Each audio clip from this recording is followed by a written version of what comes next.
So I'm going to explain the equipment what you will need for Via Ferrata. There is 6 essential pieces which without you should not go.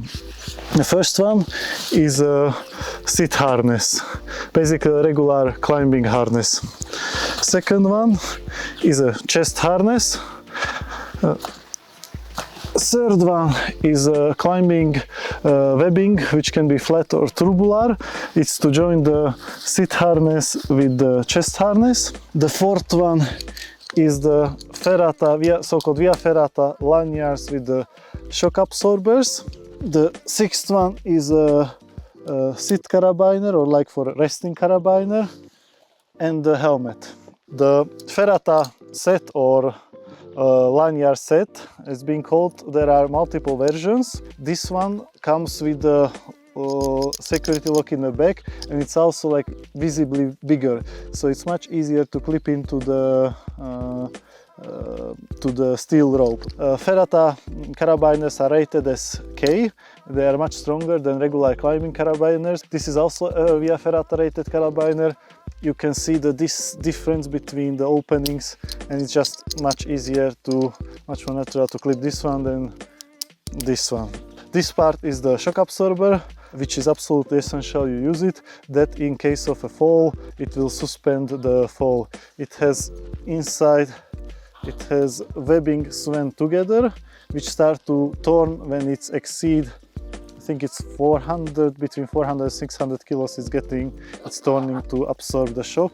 And this is also comes with a swivel, which is just easier. I mean, the lanyards doesn't spin together, it can open up. Okay, now I will show, I guess, how to dress it up. So we first start with the seat harness, and just basically expanding it a bit and stepping inside each leg.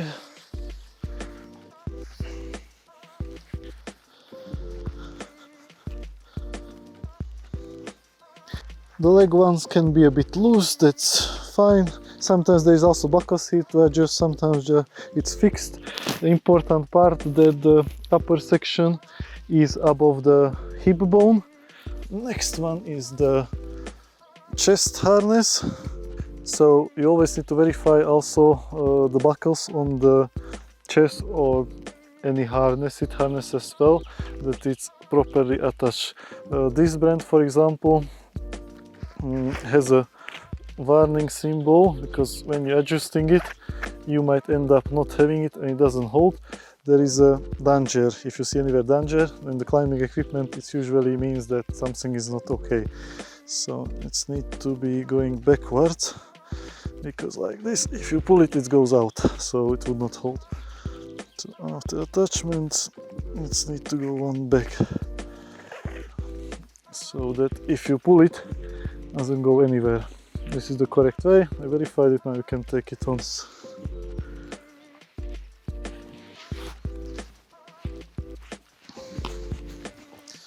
It should look somehow like this. You can adjust the shoulder part. It's good if it's a bit higher around the heartish. So then comes the webbing. The length of the webbing usually around 2 meters. So you basically take the climbing webbing, pull it through the lower loop and pull it through the upper loop. There should be an overhand knot somewhere in the 2/3 section between the seat harness and the chest harness, which makes it around here. The point is that the attachment point where the knot will be to be higher than the center of gravity. So I'm going to make the overhand knot. It's good to make it nice and tidy, and then just to pull through the chest harness each sections, and again to make it a bit tighter so it doesn't wobble much, and again an overhand knot. So it should be like 2/3, 1/3. So now the Via Ferrata set, I will first attach the carabiner for resting. There is, in most of the Ferrata set, there is like this small loop between the V section of the lanyard where you attach it. And then the whole Ferrata set we will attach here between the knots with the girth hitch.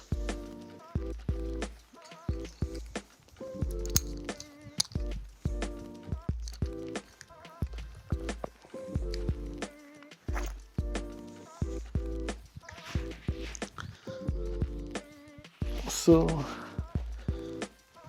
like this.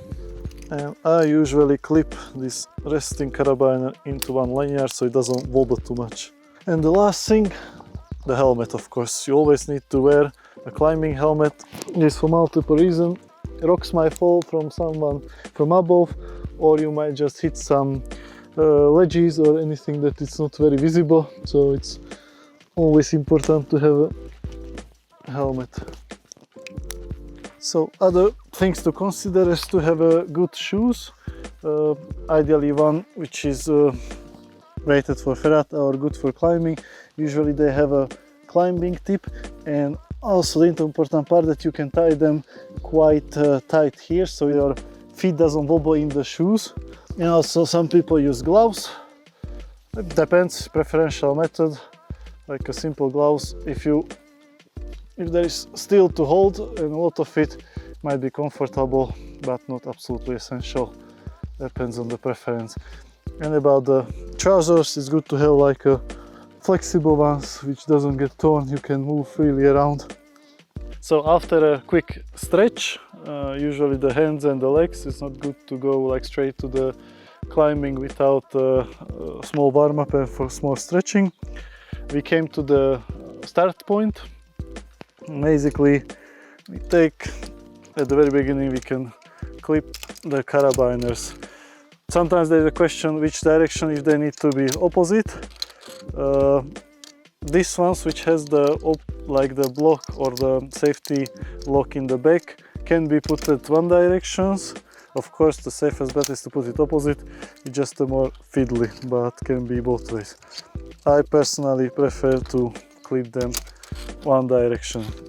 So usually when you're moving, you put the lanyard on your elbow, and you always want to maximize the push up with the leg and minimize the pull with the hands to preserve the energy. And ideally is always to find some good step and to push up and keep the hands relatively straight. Once you come to the attachment point, where the steel cable is attached to the wall, you secure yourself. Generally, the rule is you clip yourself to the next section as soon as it's safe. So you want to minimize the fall in case of a fall. So you take always one carabiner at a time, so you always stay attached. You unclip and clip it. And then you, again, under the shoulder and move.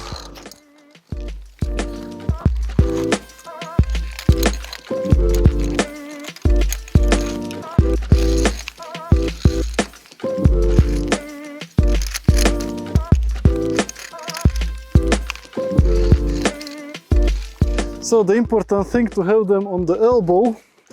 When you reach to the next section, you get yourself steady, and you should clip yourself as soon as it's possible and safe.